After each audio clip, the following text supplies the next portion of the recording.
Hello and welcome. In this course, we will discuss a hot topic, how to adapt your web content to AI search. Essentially, we will learn how to transition from optimizing your online presence for human eyes and Google algorithms to optimizing it for AI bots to ensure you're surfaced in their responses. Because as we all know, AI search is here. And it's growing, and very soon it will dominate the search and purchase funnels. We will talk about the trends soon too. So the time to learn is now. The time to adapt is now. If you don't adapt, you will essentially disappear from search results. All right, let's dive in.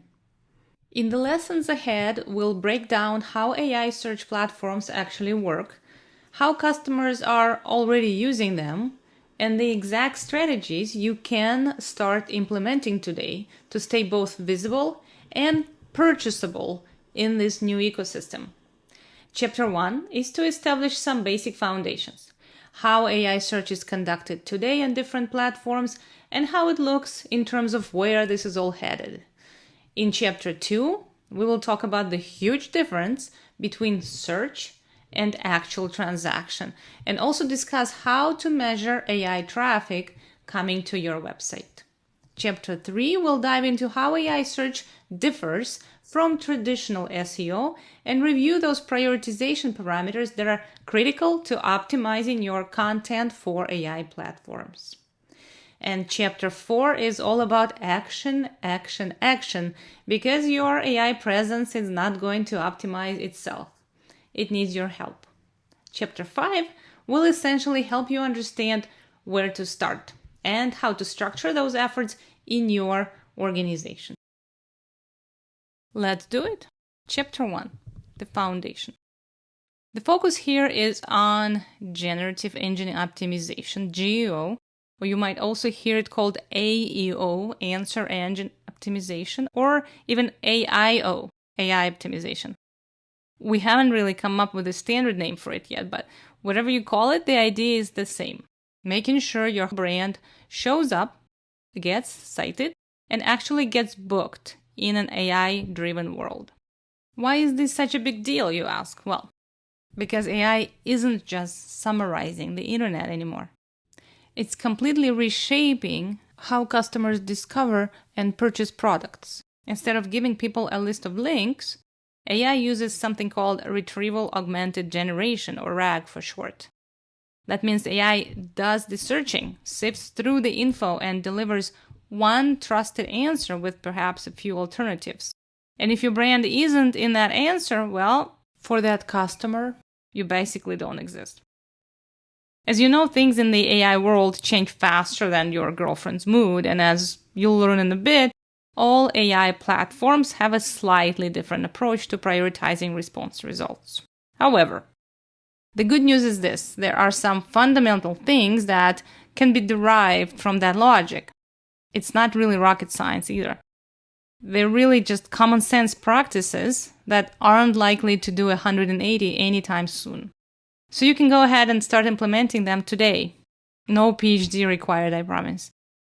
Hey, you don't even need to be an experienced SEO marketer to figure out what to do next after you finish this course. It's all basic stuff, really. So here's the big takeaway. The age of AI search is here. It's smarter, more contextual, more personalized, and more action-oriented. Customers are going to expect AI to do the Googling for them. And your role as a business owner or operator is to make sure that your brand is part of that answer. First of all, let's quickly review what AI platforms exist and what big players you need to know about. On the screen, you see the comparison of the most popular AI platforms and their functionalities as of today. I repeat, as of today, because things change fast, as we've established. ChatGPT by OpenAI, the first mainstream chatbot.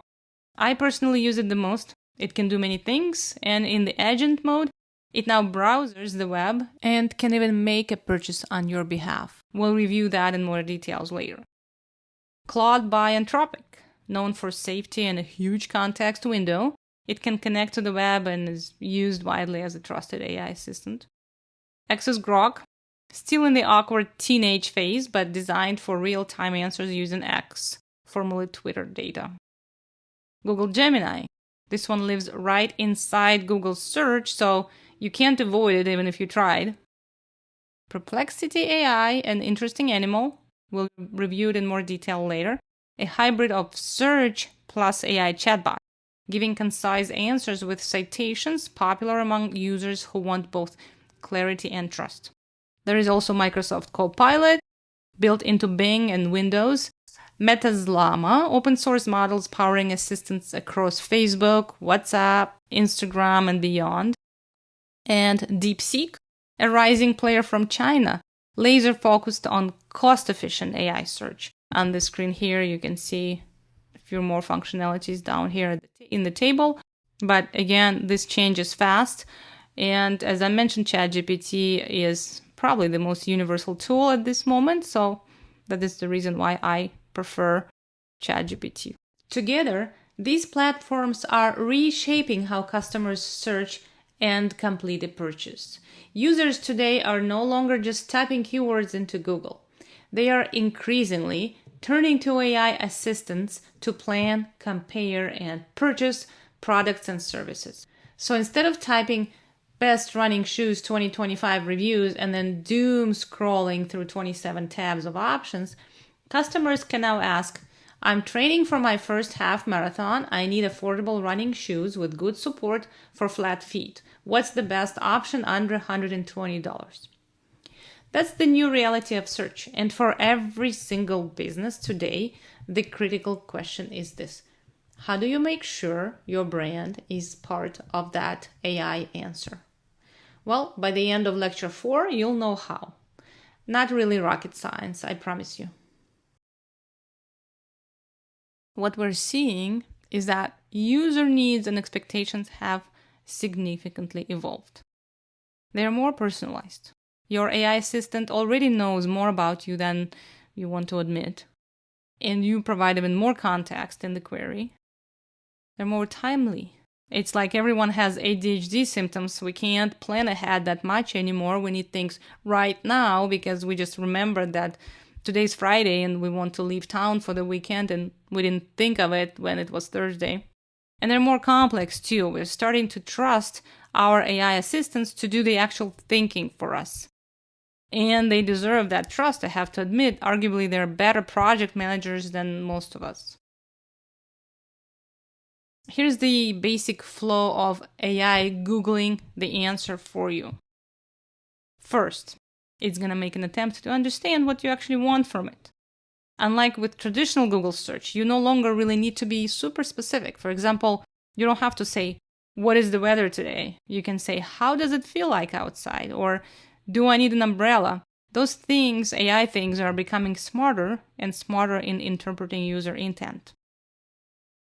Then, it's going to go into the field and do the work for you. It goes and fetches multiple sources. We'll talk about the sources later, not just one specific website. And this is where the main value sits, number 3. It won't just pick random number of sources from all of the ones it looked at. It will make an intelligent decision about which ones to filter out and which ones to use in the answer. And this is really what our course is about. We want to understand how it makes that decision. The final step, displaying the answer to the user. All of this, of course, happens super fast and behind the scenes, and we don't see it in action, though it's for some reason very soothing to watch it type word by word. Though actually in ChatGPT agent mode, you can now follow its work. You can actually see what's going on behind the scenes, what it's doing, and what websites it's looking at, etc.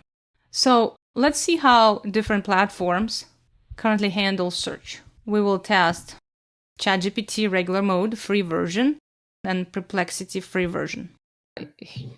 So here is how search is conducted now on most AI platforms. A very similar process. For example, ChatGPT, I'm typing in, please find a yoga studio near downtown San Diego that offers classes at noon during weekdays. And I'm sure you've used it before, so you're familiar with the process. say, as we reviewed, multi-step process where it just goes, takes off, and starts after understanding the user query, trying to translate in its own language what do you want from it. It goes and searches multiple different websites, different sources to put together an answer, and it offered 3 options. Again, as opposed to if you do a Google search, you see a long list of links, blue links. In this case, you are offered 3 options that match your search requirements. So this is ChatGPT. And if we go to Perplexity and enter the same query, we are looking at the same process where it's first trying to understand what we want from it, then it takes off and starts doing the search, and it looks at multiple different sources, and then it figures out how to prioritize, filter out the sources that are not relevant or businesses that are not relevant for this query, or that it finds irrelevant or not trustworthy, and it filters them out and displays the ones that it decides to display. Here we're seeing a few options offered, and in this case the data is actually structured. It's also pulling content, structured content like pictures, the hours, directions, link to the website, and the phone number. And its Perplexity is pulling all of that from Yelp. Perplexity is heavily leaning towards Yelp as the source for businesses like this one, for example. So this is the process, and it's pretty universal across all major AI platforms in terms of how this 4-step process actually happens. So what is really happening here? AI isn't just some shiny gadget on the side anymore. It's become both a new customer funnel and a new purchase channel.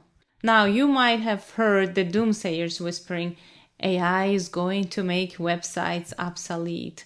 Well, not so fast. Let's be clear, your website is not going the way of the fax machine just yet. AI still leans on websites a lot for context, for transaction flows, etc.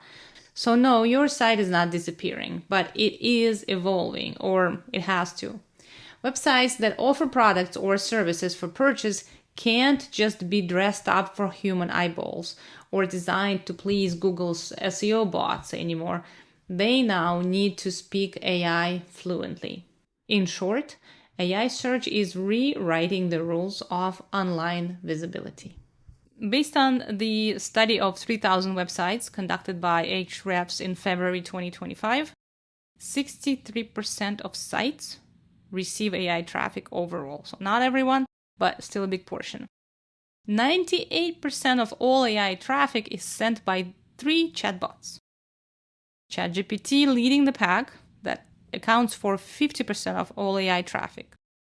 Perplexity is second, and then Gemini. Everybody else is really not playing a big role in it. ChatGPT has over 300 million weekly users. Perplexity is serving on over 100 million queries per week. So these guys are big, cannot be ignored. While AI bots still make up just a small slice of actual web traffic, we'll dig into the numbers later in this course and also debate whether clicks are even the right thing to measure anymore. One thing's already clear. These leads are like the VIP guests of traffic. They're higher quality and they actually convert. And honestly, that makes perfect sense if you think about it. These aren't random clicks from someone procrastinating at work. These are hyper-personalized queries with context baked in. The use of Gen AI is obviously not limited to retail.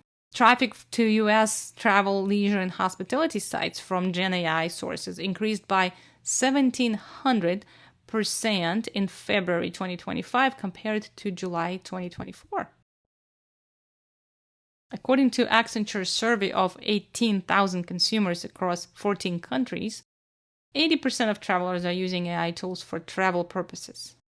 And over half are willing to let AI fully manage their travel planning and booking.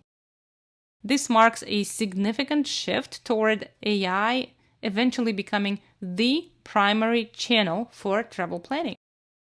The top use cases among AI users include general search, for 54% of respondents, travel inspiration, 43%, local food recommendations, transportation planning, itinerary creation, budget management, and even packing assistance. Once users land on a travel site, Adobe Analytics data shows a 45% lower bounce rate among consumers coming from a Gen AI source, showing a more informed and engaged consumer. So what does this mean for businesses? Traditional SEO still matters, but AI-driven search is already absorbing top and mid-funnel queries. In short, search isn't disappearing, but AI is rapidly reshaping it, and businesses that adapt now will capture visibility where customers are already looking. So where is this going? Analysts agree AI search isn't a fad, it's a fast approaching shift. Gartner predicts traditional search volume could drop 25% by 2026. And by 2028, brands may lose 50% or more of organic traffic as consumers embrace AI-powered search. Other studies back this up. SEMrush forecasts that by 2028, LLM-based search may account for up to 75% of search-related value, overtaking traditional traffic in many industries. For businesses selling products online, the timeline looks something like this. Now through 2026, traditional search still dominates, but AI is grabbing 5 to 10% of queries and growing. 26-28, rapid transition. AI summaries and agents begin surpassing traditional search. Post-2028, LLMs could become the default way customers plan and purchase. Bottom line, the apex of AI dominance in search is fast approaching, with many projections converging on 2027-28 as the tipping point when LLMs become the default. The foundations of that shift are already here. AI overviews, declining traditional clicks, and rapid chatbot adoption. This concludes Chapter 1. In the next lecture, we will talk about tracking and conversion, and also about the huge difference between search and actual transaction purchase, and what purchase models already exist on AI platforms and how they are evolving.